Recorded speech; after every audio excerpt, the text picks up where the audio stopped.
Hello folks, welcome back to the channel and thank you very much for joining me once again. You're most welcome as always. Today we're going to revisit this discussion we had in a video a couple of weeks ago now, I think. A lot of interest in that video. This is the one that was the review of the Revell Fw190 F-8 Schlachter, the sort of anti-tank dive bomber version that was used on the Eastern Front mainly. Now a lot of people have expressed interest in the kit. A lot of people actually, one chap actually was buying it, in the process of buying it just before he saw the video, which came out a few hours later, so that was quite good for him. I think he bought two versions as well. A lot of people bought the kit, a lot of people like it, so clearly I know that some of you will know that my views on Revell are not that positive generally, because I have found a lot of their stuff to be frustrating, badly moulded. A lot of it is old tool, and they have this nasty habit of repackaging and reboxing and creating an impression, as they did with the Harrier GR1 recently, creating the impression it's a new kit when it's a very, very old kit, 40-50 years old. No, don't like this. Airfix of course do this too, but they're much more honest about it and say they have this badge saying vintage kit, so you know you're getting an old kit, which is fine. Then we can make an informed decision, we know what we're buying. Anyway, I'm not going to knock Revell because this is one of their better kits amongst with a few others. I think we might have a look at one other Revell kit in the not too distant future as well. Anyway, the reason for revisiting this is last time I talked about the aftermarket options you've got, and that some people, including Phil Flory on Flory's website, he a couple of years back now, he actually built this kit and he put all the Eduard aftermarket extras on, the brassing, and that's what we're going to look at today. Now he did it of course and called it a super kit. Lots of other people have done this where they've tried to take a fairly cheap, you know, it is cheap. I mean, I think one of the gentlemen that commented the other day said he paid 31 or 33 pounds for this. It's really cheap, so you can pick it up at a really good price. Although prices are, I think, rising at the moment.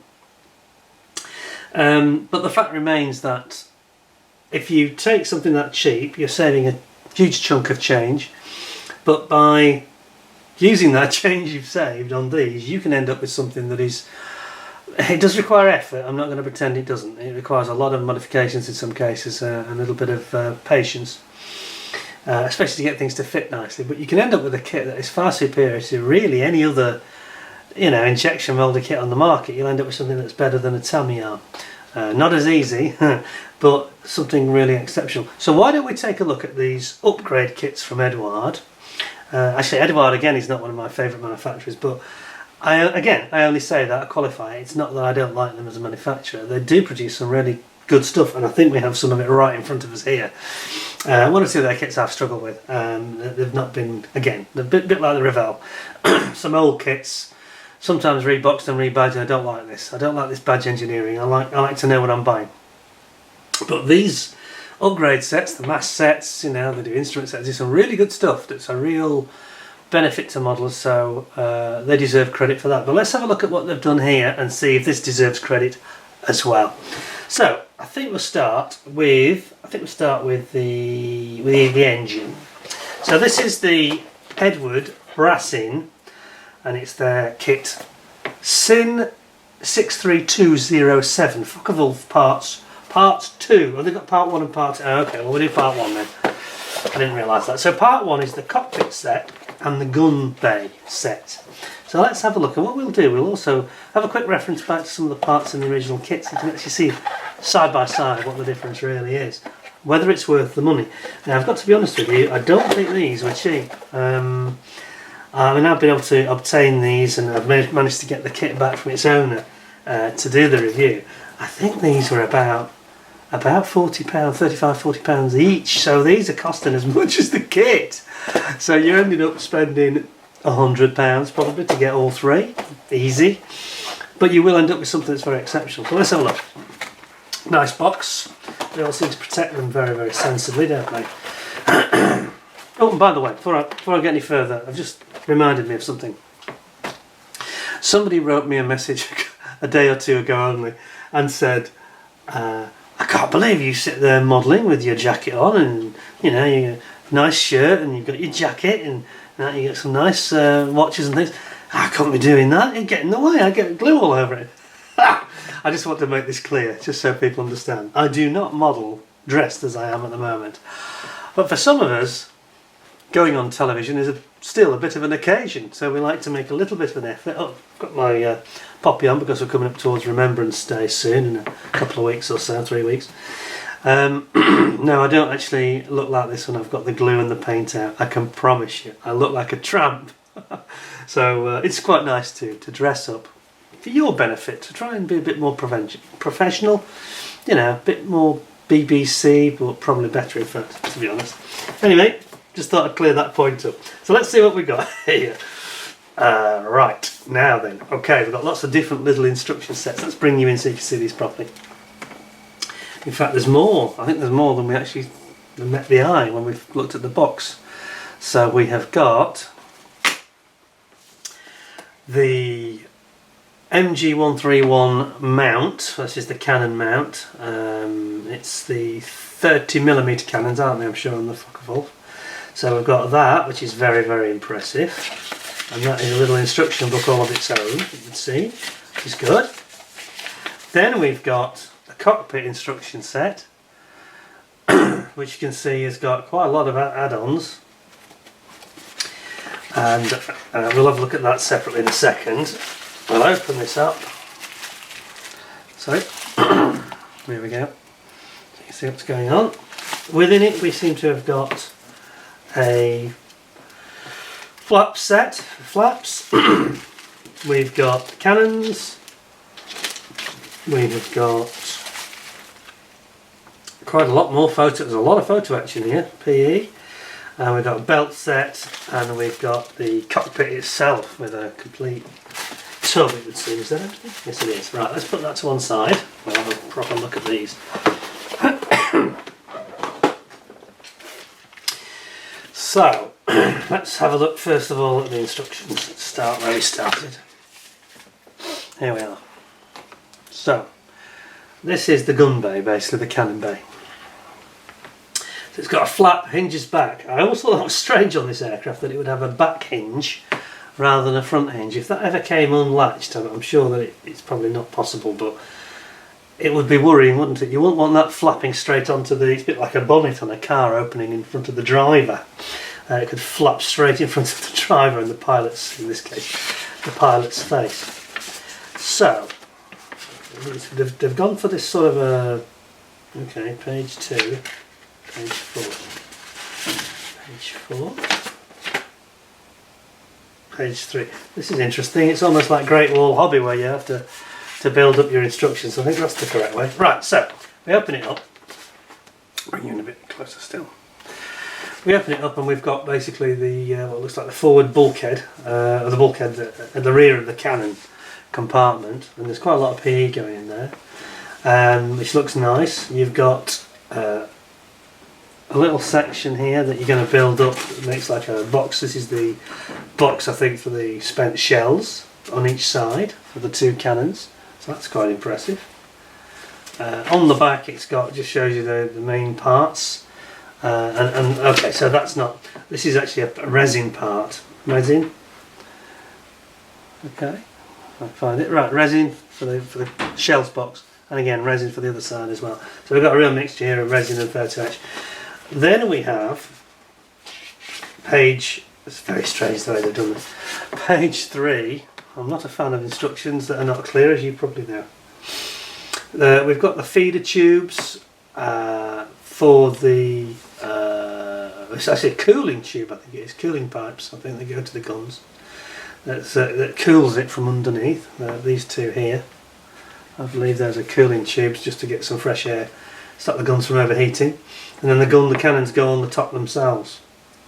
And they're plastic. And then you've got your ammunition feed chutes here that go onto the side, straight into the cannon. And then you've got like a PE like a clip system that sort of clamps onto the. I think it's like a quick release mechanism, so they can release these ejector chutes and take out the spent cases. And I think it has this system here, which is mounted underneath the front windscreen. And then finally, for open position only, because if it's closed you'll obviously use the kit part. You've got the actual cowling, which I think, is it included in there or is it not included?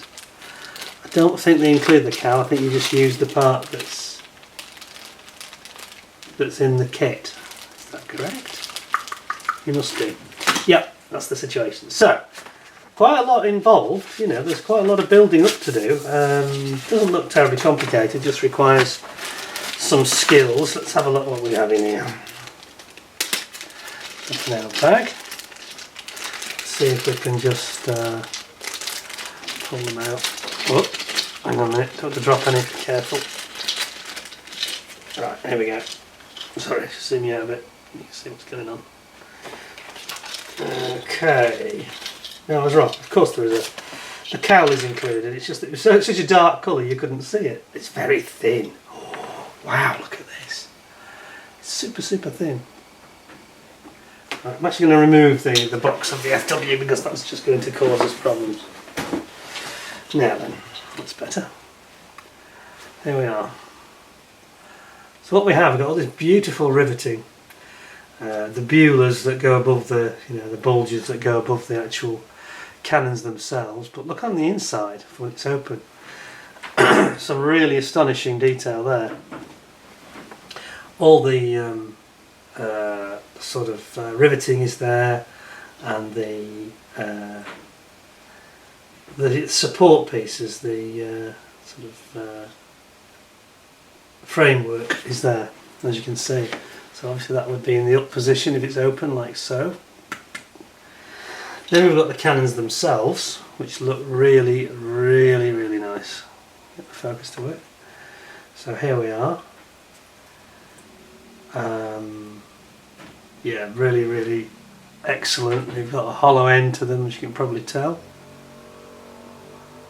That's very nice indeed. So those are super. Then we've got this this area I talked about where it's got this cooling system and some air pipes, I think they are, that come in here, and they give a little bit of fresh air onto the gun so they don't overheat. There's your bulkhead, which is at the rear. So this is looking backwards now towards the canopy windscreen. And look at the detail, look at the electrical systems. You can see all the connections on the side, underneath here, just under there. Wow, some very fine work here. Look at that. Absolutely stellar. Very nice resin that is. Look at the detail here. Those are nice pieces, aren't they? And then we've got the little feed chutes. This is the actual ammunition feeder chute itself.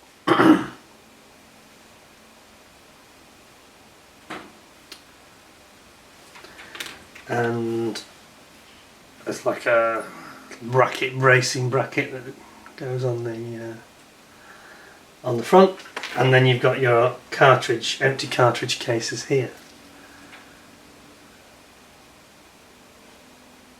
Just wonder if we've got a little bit too much light, because it's yeah, there we go. Sometimes you have a little bit too much light and the parts are light coloured, you can't see them too well on the camera.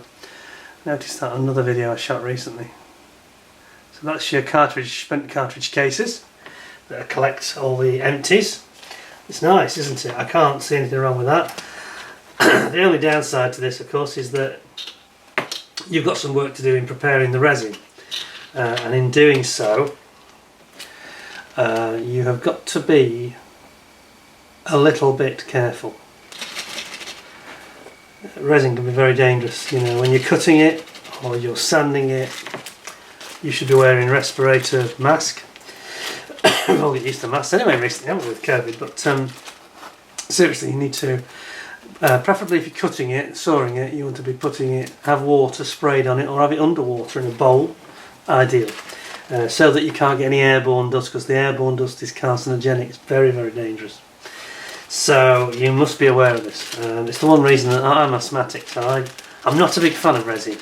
It's not that I dislike it, it sort of doesn't like me, and I'm just very nervous of it for that reason. But if you take adequate precautions, I've used resin on several of my kits. I try and avoid it when I can, but sometimes, you know, it really just makes that extra bit of fine detail that the injection moulded plastic can't match. But just make sure you take precautions with the stuff. Right, so that's the guns, which was very, very beautiful, I think. Then we have some other extras, including, and I've just realised that some of these items might be in the wrong box. Or it might be that these are extra apart from the kit pack. I think the landing flaps we have here, don't think these are included in the brassing set. I think these are separate, because they've got a separate product number here. So I think that they've been put in there, but actually these are something you might want to consider. But they're not standard, so that's obviously number 32372. And these are your flaps, and they do look nice. And I used these, I think, on the Spitfire, and they were really good. They were really good, I've got to say. They just give it that metallic look. One side on the front and one side at the back, as you can see. So, I think those will be another nice addition. We also have, this is part of the kit, this is where we have the seat belts.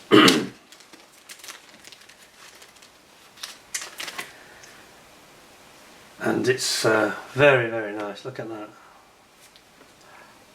Eduard brassing, you can see their logo. Yes.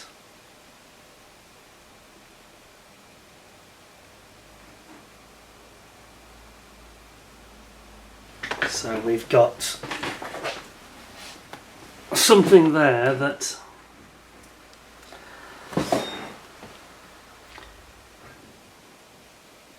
is really, really rather nice. You've got all the buckles, you've got the straps, you've got the reinforced section where it goes over your shoulders. It's all there, very nice. And on this side we have got some more interesting stuff, and it is this. Okay, so this is the Mg131 Mount, as you can see. With my thumb, that's better. Mg131 Mount. So that's the back of the other end of the machine gun bay, and some of the mounts and various straps and ties and brackets that go in there. And then on this other one we have got a cockpit set of PE, and here we've got bits of the floor. Well, it's not the floor, it's the upper section goes in there. Alright, that's underneath, I'm not quite sure. A lot of parts that are actually fairly hard to identify, as they often are. But you've got brackets, and you've got the pedals here. These two things here are the pedal straps. Which, you know, you're probably not going to see, in truth. I know there's always a debate about this. It's nice to put them in and say, look at that, look what a great job I did. Like I did with the Mustang from Tamiya, and then you never see it again ever. So just be wary, you can spend a day or two working on these things and then realise probably wasn't a very fruitful use of your time, in truth. So, those are very nice pieces, then, it has to be said. Some lovely photos there. Very careful with that, put that back in. Oops. There we go. And in there. So, there we are. Now, let's have a look at the instructions for this. We have got all of this cockpit area. We've got some sort of supports, and there's some trim. You've got various levers, quite a lot of stuff it seems. And I've got a horrible feeling they're going to have this rather strange setup again. There we go, yes, they've done it the wrong way around. I think they folded it the wrong way around. At page 3, at the back. It's crazy. Anyway, we'll start with this. I think they like to do it one sheet at a time. So you start off building up your seat belts with your buckles. You've got your buckles, you've got your straps themselves, and you've got your reinforcing and your shoulder straps going in there as well. On the back it shows you all the parts. This is showing you the resin parts, and it says it's for the Revel kit, so that's good. And then going on to this page 3, we work on the seat. You've got the seat brackets here. Obviously you're using this in conjunction with the main parts of the kit. And then we've got this plate that goes behind, so it's actually the armour plate behind the seat that we were looking at. That was that shape I couldn't quite recognise here, the big piece. This one goes behind the seat. And then you've got various parts. There's a hatch here that goes, I think it's above the radio, radio hatch. And then we've got these rather perhaps OTT pedals and straps, where you've got the sort of toe clip straps. Then you've got your various parts of the instrumentation itself, the instruments that go in front, and then you're putting in your seat belts here and assembling all together. Then you've got this cockpit tub, which is all in resin, a complete replacement part. This, you put your seat in, put your instruments in, your rudder pedals going in, and then we are just finalising. There's a lot I hate this. There's detail here that's behind the instruments. This I mentioned, didn't I? Said that I thought that the toe straps and pedals, rudder pedals, might not be seen. Well, that is absolutely true. They appear to be completely obscured, I suspect they will be, by the instrument panel. So you're never going to see them, not without a mirror, which is a bit strange. But there we go. Then we have got. Then we've got these various other parts. So the main instrument section, the upper instruments with all the more vital data, your air speed, altitude, and the position of the aircraft, attitude, I should say, attitude, altitude, airspeed. These are the critical things, aren't they, when you're in a fighter plane and you're in combat.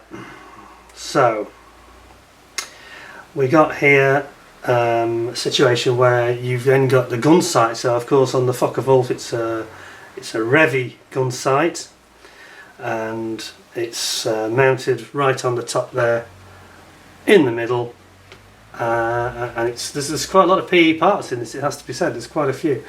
You've then got various little levers and bits of trim going in. Then you're putting in, you mount this main instrumentation section. It goes into the top of the fuselage, and then there's even the sort of framework for the front windscreen with all the rivets in it. That is bonded onto the front windscreen, and that's in PE as well. So that's really nice, actually. And then lastly, you've got some work on the canopy itself, the sliding sort of bubble canopy. You've got this framework system. I think it's like a tensioning system, so it makes it easier. I think it's like it's spring loaded, you can slide it back and forth. Template, do not glue. Okay, so that's how you get the positioning of this right. So it's a template. Oh, so it's that, I was wrong. That part is a template. That's all it is. This here. It's not a part you're going to use ultimately in the kit. It's a template to position this, the relative positions, so that they are then mounted with the bulletproof shield behind the pilot's head. It's to make sure that everything is relative to each other, and the template mounts it in exactly the correct position, because it's obviously fairly flimsy. And here is your bulletproof. This is from the kit, of course. Here's your bulletproof piece here. I'm saying it's from the kit. It might actually be included. We'll come to that in a second. And then ultimately that goes in, and that's all the mounting mechanism for sliding back and forth for your canopy, including your bulletproof armour behind his head. So it's very, it's good, isn't it? It's very involved. There's a lot of stuff in there. Quite, yeah, it takes a bit of going through, to be honest. There's more to it than I imagined. But Eduard are fairly good with their instructions in that the graphic images they show are always very, very good. The only thing I have a beef with is that sometimes I just wish they'd colour code it and say, if it's green, that's the kit part. You know, something really obvious that you don't have to think about it. Green, kit part, blue is their part, and then maybe yellow, photo etch. If they did that, you'd instantly have a grasp on it. Without having to read anything, you could just glance at it and know immediately what they're on about. Let's have a look at these parts then. Let's see what we've got here. There's quite a lot in this bag. It's quite a busy little bag. Now then, I think again I might just kill the lights because they seem to be giving us a little bit too much light. Let's try that. A bit less. There we go. Now then, get these out very carefully. So first and foremost, we've got the entire cockpit tub here, all in resin, and this looks pretty incredible. Wow. So you've got all the little instruments, all the little levers and dials and switches. Whoops. Sorry about my focus, it's been a bit difficult today. All your levers and your dials and your instruments and switches, all there. And it's incredibly well relieved. The relief is really nice. And then you've got all this sort of riveting work on this mechanism, or the floor, if you like, of the rear cockpit. This is where that little hatch goes that we talked about. It is stunning, isn't it? I mean, look at that. Now let's compare that to the plastic. Let's do this comparison, because I think we can do that. Here we have the sprue, original sprue, and we're going to go side by side and see just what the difference is. Like this. I think this is going to be absolutely fascinating. So I can just get my hands on it in a way that helps me to show it to you on the camera, which isn't as easy as it sounds. Right, now then, I think we do need the extra light now. So, if I just move my great big fingers out of the way, let's have a look. So the dark grey is the resin, obviously, and the sort of light, sort of almost like a cornflower blue is the kit. Well, actually, do you know what? The resin is better, of course, but it's not as better as I thought it was going to be. Actually, Revel have done a pretty good job on this. Revel's attempt is pretty admirable. No, it's not the same, but it's not far off. It's not far off. They have made a bit of an effort. You know, if you look on the left side, the lower side, as we look at it on each piece, you can tell that there's a bit more added. There's a little bit more fine work. There's some little rivets and screws that have been portrayed that are not on the Revel one, on the bottom one. But quite a lot of the detail is kind of there. Just not as much of it. They have made a fair effort. I don't think it's absolutely critical that you have this upgrade kit, but it is better, as you would expect. But I think the Revel piece here has got to be applauded. That's better than I was anticipating it to actually look. But clearly we have superior detail. You know, in every area this has got more detail. Especially, you know, around the back here where you've got all these little rivets and screws and the hatch area and the indentations. And just the grooves and the figuring around the panels are much more detailed, aren't they?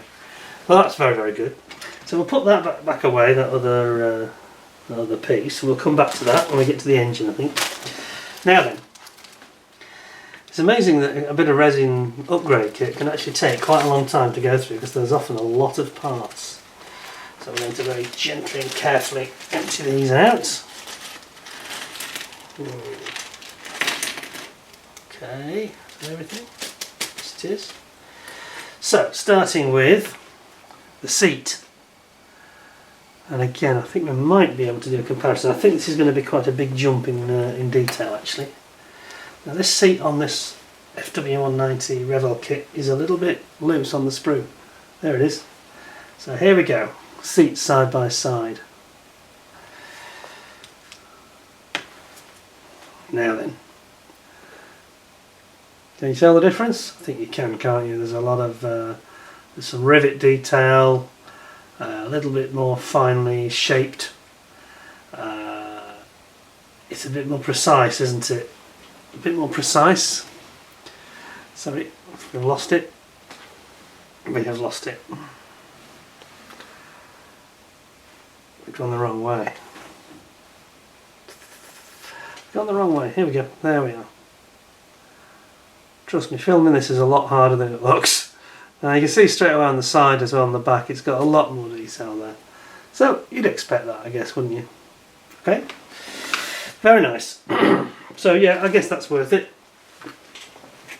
And we won't do every part comparison, it's not really necessary, but just to show you what we got here, we've got bits of various bits of framework. There's quite a bit of cleanup required on that, and then we've got some various bits of piping and connectors and things. Then we have got, this is part of the canopy mechanism that I showed you in the instructions. Very nice. This is obviously part of the coving that goes in front of the instrumentation. Do we have an equivalent for that? Yes, we do actually. Let's just do that one. So it's this part next to the seat. Okay, so it's these two. Got it? Yeah.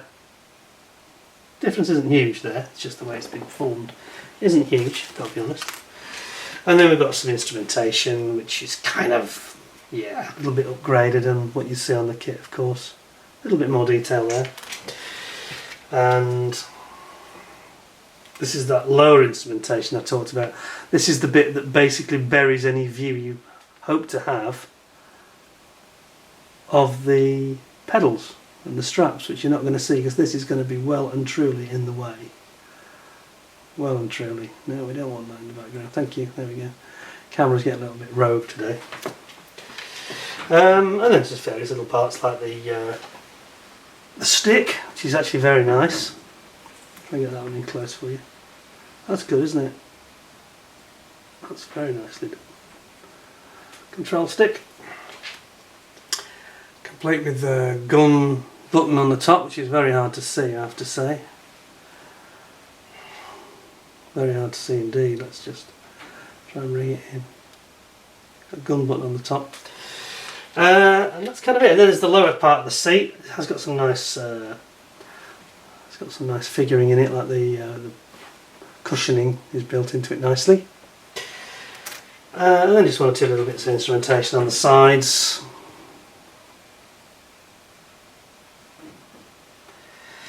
That's kind of it really. So let's put those back. I'm just wondering why I've got an extra bag there. It's not an Eduard bag, that's something else. Right. This will take a moment or two because there's so many fiddly little parts, so please just bear with me if you would.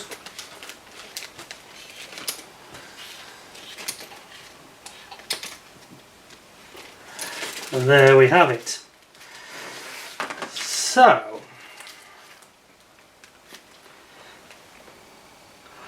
So to be honest, that's the first of the two upgrade sets. That's the Cockpit Upgrade Set and the gun mounting upgrade kit.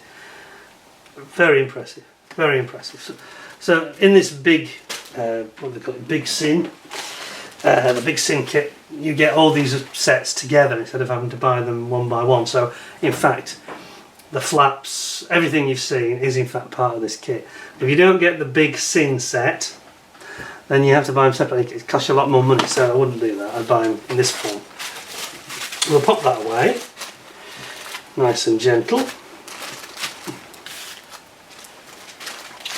So you get quite a lot there. So I think it's about the best part of £40, so it's not cheap. It may be more now because prices do seem to be rising a little right now. To put those instructions underneath. think there's a safer there. That's it. How's that? Right then. So that's the Big Sin, the gun mounting and the cockpit set. So let us now have a look at the other one, and this is going to be really interesting. This is the save the best till last, the engine set. So it's got Big Sin set, undercarriage legs, wheels, engine, propeller and masks. So it's really all the detail parts, isn't it, that we haven't already covered. So we'll pop that over there and down there gently. Get out. Oh, there's a lot to cover. It's not going to be quick, this. There's loads of parts. Okay. And where do we begin? Right, I think we start with the wheels. Then we'll do the props. Gosh, it's like a full kit. This is incredible. It just goes on and on and on. It's like multiple kits I've got in front of me here. That and that. That goes there. That's over there. Ah, that's amazing, really. And this kit was the more dear. I think this was the best part, £45–50. So it's adding up, isn't it? I think I was wrong, wasn't I? I said it'd be £100 for all of it, including the kit. No, I don't think so. I think including the kit, you'd be up to £120 for this lot. Easy. Starting off, we've got the Revel Interior Set, and obviously this is the Zoom set, as they call it, which I think a lot of us are familiar with. And this is another really, really nice one. And this is what I was saying at the beginning. I'm a big fan of these from Eduard. They do it so well. Others are available. People like Yahoo. But Revel are the Eduard are the original guys that did this, and they still are kind of the masters. They're there or thereabouts, aren't they? There's also this other new manufacturer called Quinta Studios, who I think are from Portugal, and they do these 3D printed decals for instruments in particular. Now I haven't tried them, but I've heard only good things about them.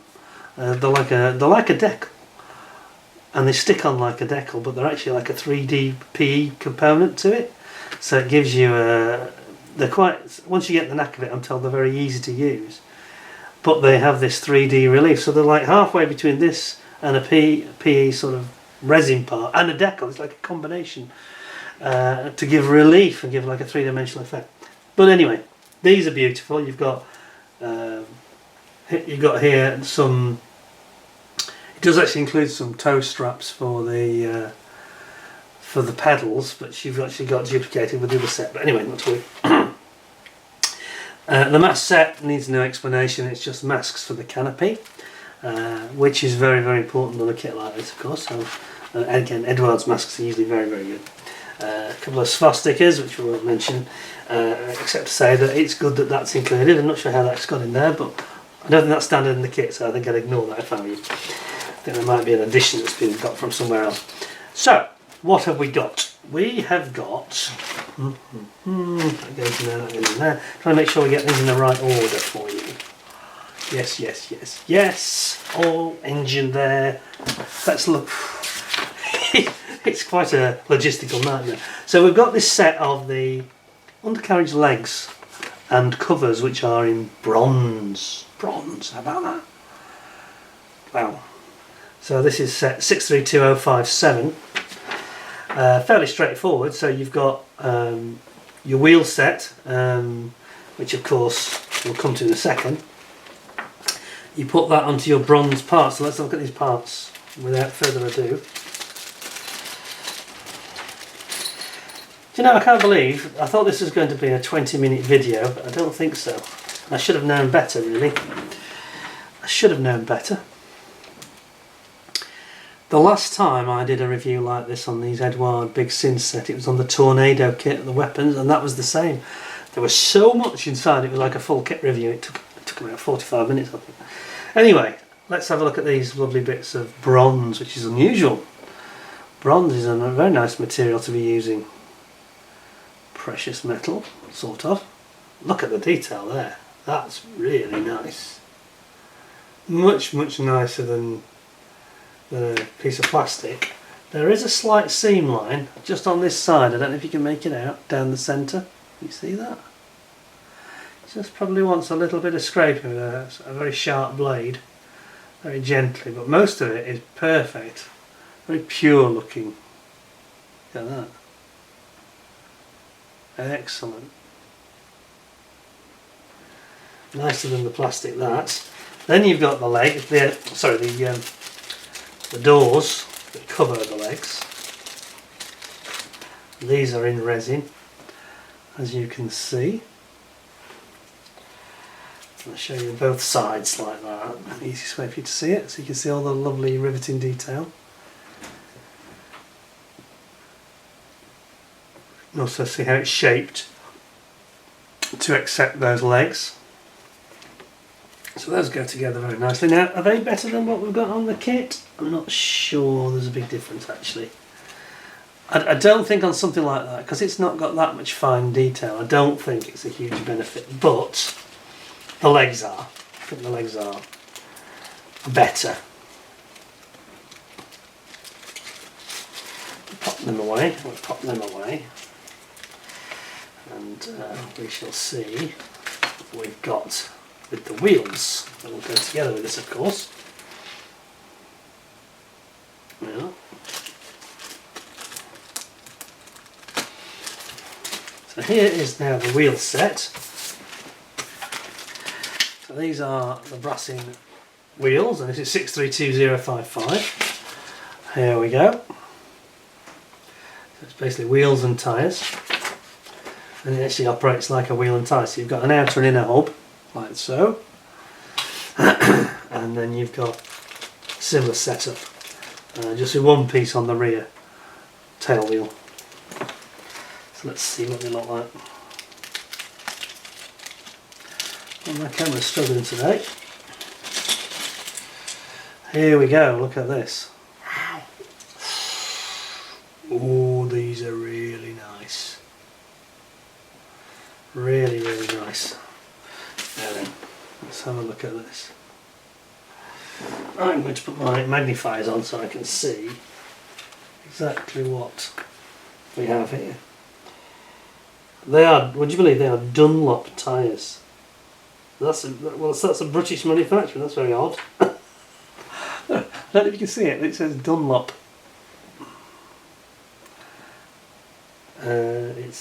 If you look at it, it's here. It's just here at sort of 1 o'clock, 2 o'clock. Dunlop. But they're beautiful. The tread is absolutely gorgeous. Look at that.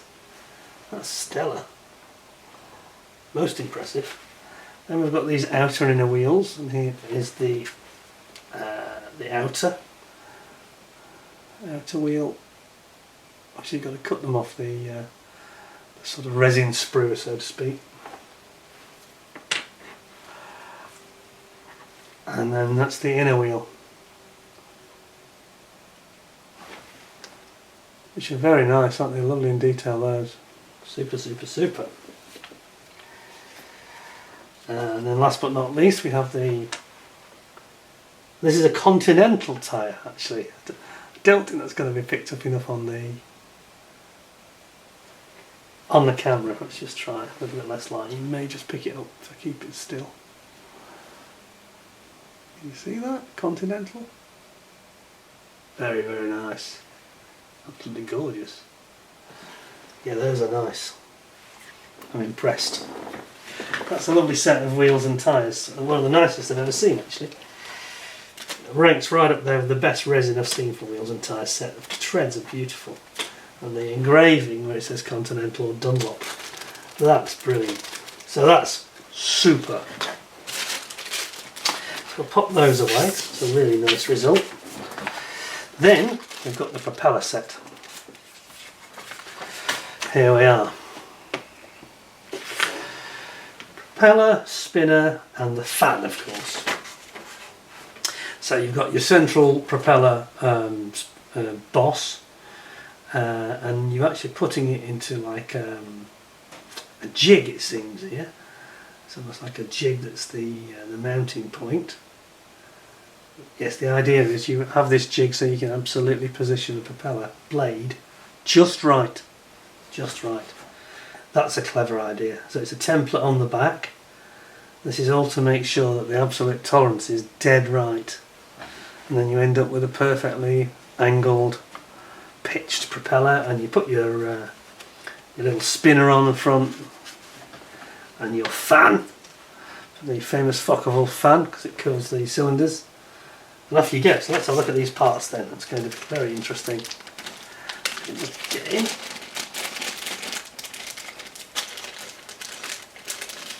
There we go. Oh. Now then. Wow, look at these. Oh, those are nice. Those are lovely propeller blades. Look at that. They've got a beautiful finish to them. And they're so nicely shaped. Can you see that? Does it come out on the camera? The shaping of them is fabulous. Oh, it's beautiful. Work of art. Those are so nice. Beautiful and smooth as well. Very realistic. We like that. Those there. Then we have here's this jig I mentioned. So what you do, you put your beautifully formed propeller boss, which is just fabulous. Look at that. You put this into here like so, and that then gives you the perfect alignment here. The jig is this part really, to align that propeller blade just spot on. Super glue it in, Bob's your uncle. So it'll go in like that once you cut the bottom off, obviously. Pop it in like that and it'll be perfectly aligned every time. What a very, very clever idea that is. Fabulous. Then we have our spinner. I'm not entirely happy with the way that they've mounted that on its resin sprue. That's going to involve a bit of faffing, isn't it, to get it perfect. So you're going to have to take a lot of care there. Take your time, make sure you cut it very gently, very carefully, and trim it up, and then you have to sand it down quite a bit. Remember what I said about sanding resin, you're going to have to do a lot of that there. And then last but not least, we have the Fw190 engine fan. It's the part at the front that you're looking at, not the back, further back part. That's just part of the sprue. But again, look at the angle on the blades. Can you see that? That's been really nicely done. You see the actual pitch of the blades, like a proper fan. That's really good. Very scale-like. Spot on accuracy. Look at that. Love it. Love it. That's beautiful. That's right up there. It's one of the nicest resin kits I think I've seen, that is. Along with those wheels and tyres, which are also beautiful. So we're very impressed with that. So that's the Fw190 propeller set. And that just leaves us the main event, which is, of course, the engine. And there's lots of it. So let's have a look. We've got photo etch, we've got some resin, more resin, and more resin. Let's have a look at this. So this is going to build up. I've mentioned that Phil Flory had done it, and many others have done it too. I've seen quite a few of these built at Telford, and you sort of look and you think, oh my god, the detail is absolutely amazing. You end up with a full scale model of an engine, all the little stays, all the fuel injection, the wires and the pipes, and everything is there. So let's have a close look at this. So this is 632063 is our number from Eduard. We have got quite a lot of parts, it has to be said. When you see it like that, there's lots and lots of pieces. Have they put the instructions in the right way this time? No, they have not. For some reason they put the instructions in back to front and reverse fold them. That's the way it should be. Yeah, it's like Great Wall Hobby. It's a classic case of it, isn't it?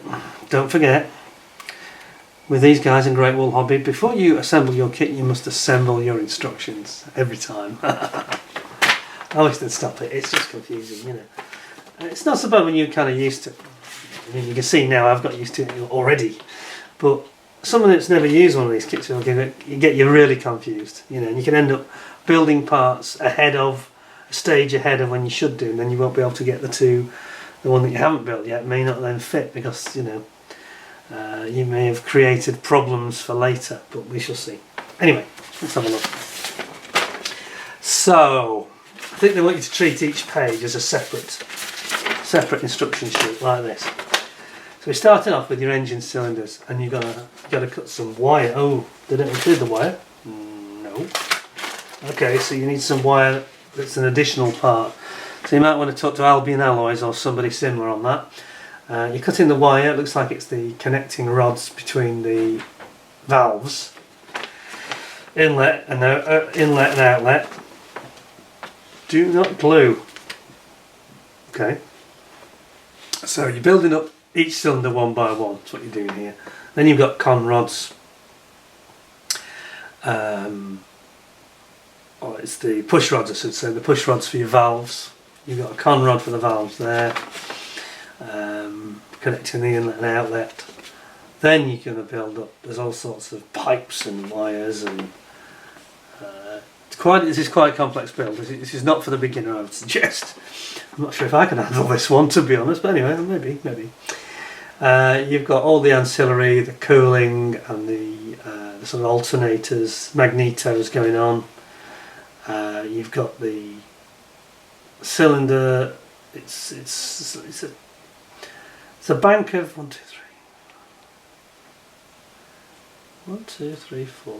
7 cylinders, okay. I didn't realise that. So it's 14 cylinders in total. It's 2 banks of 7 basically, this radial engine. And this is the BMW engine, isn't it?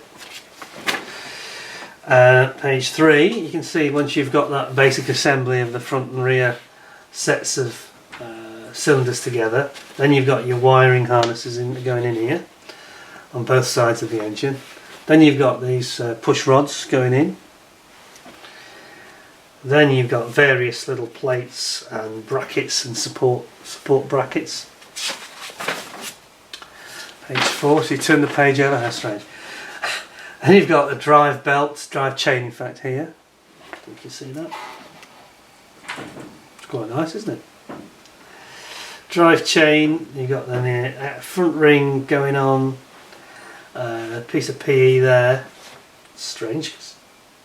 That was page 5. I've given you this in the wrong order. Yeah, okay. Then you've got your exhaust system here. I find this very confusing. I wish they would have a proper stapled instruction sheet and just have it one at a time. It would be much more sensible. Anyway, you've got your exhaust system going in there. Then you have got, I mentioned all this wiring, and there's lots of fine wiring now going on at this stage. More fine wiring all over the engine, all around it. Pipes, there's breather pipes and all sorts going in there. Page 6, here we've got what looks like a solenoid, and you've got your, this is now at the back of the engine, we've got the exhaust pipes coming straight out of the cylinders and being positioned here.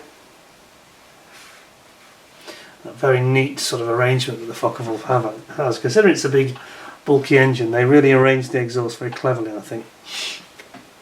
Same on the other side.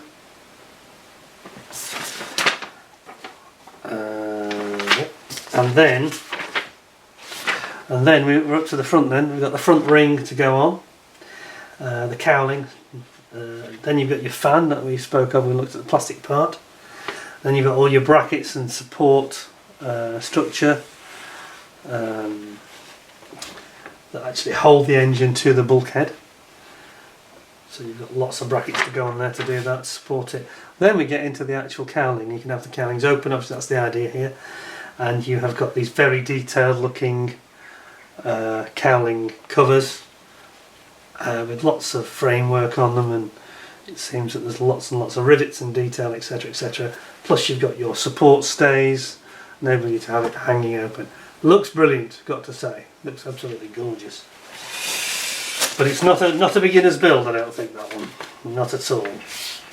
Let's have a look at the parts. That's what we're all really waiting for, isn't it? So let's have a look at the basic engine parts first of all. And here we have got the exhaust parts. Wow. Just look at that. That's amazing. Beautifully formed. So much fine detail, especially here. That's very nice. And then we've got, this is at the rear of the engine. Is it the rear or the front? Oh, that's the front of the engine, sorry. So I'm going to have to check this. Is it the front? I think it's the rear. I was right the first time, it's the rear of the engine.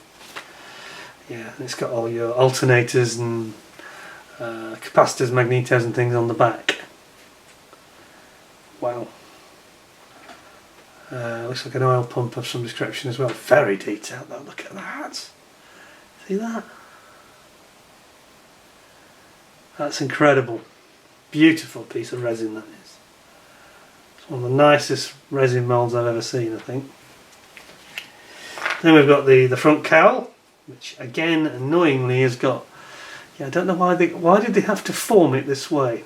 Why form it on the front piece when you could have formed it against this piece?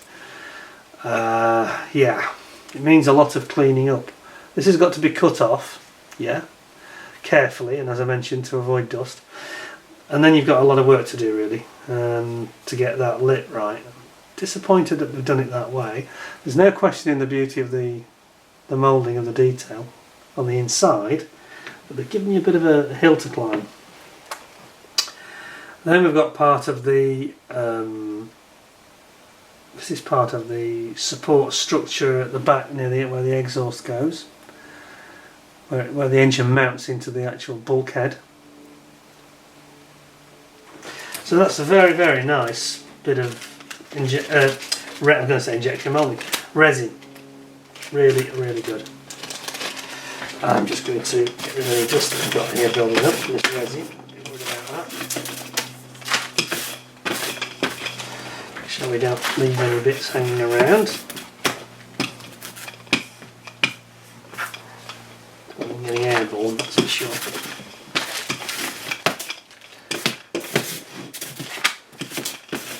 Paranoid about that. Okay, so next one.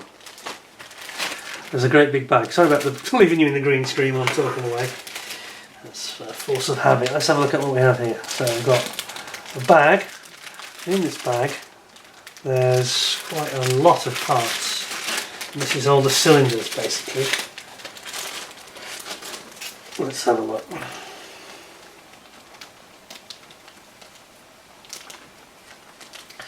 This review is turning into a marathon review. I didn't expect that.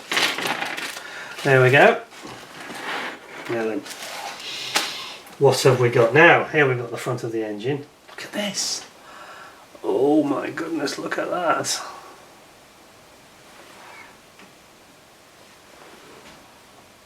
Yeah, having all this extra light on isn't working for us. It's just like it blocks it out too much.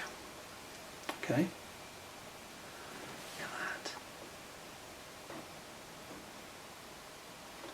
So much detail. There's like a cooling ring, there's a, looks like a pump, all sorts of fine mechanical components for the engine. Then we have got another fan. That's interesting. Didn't we do this already? A bit confused. Okay, we've got another fan. I don't know why there's two. I thought we saw that earlier.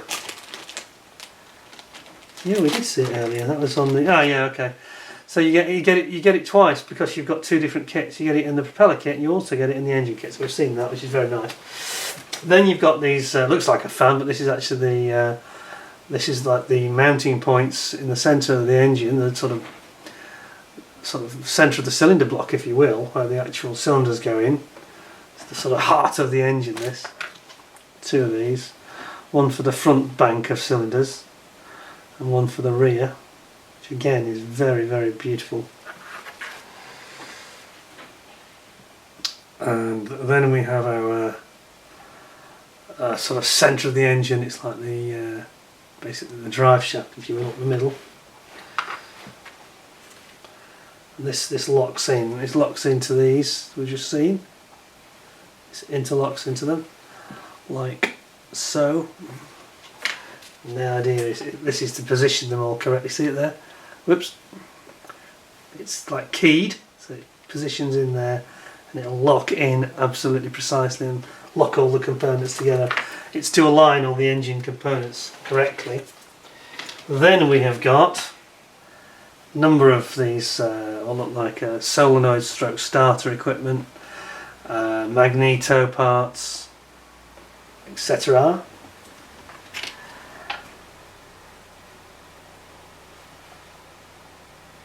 And a couple more like that. And there we go. It's a cooling. I think it's part of the exhaust system cooling. So there we have it. Okay.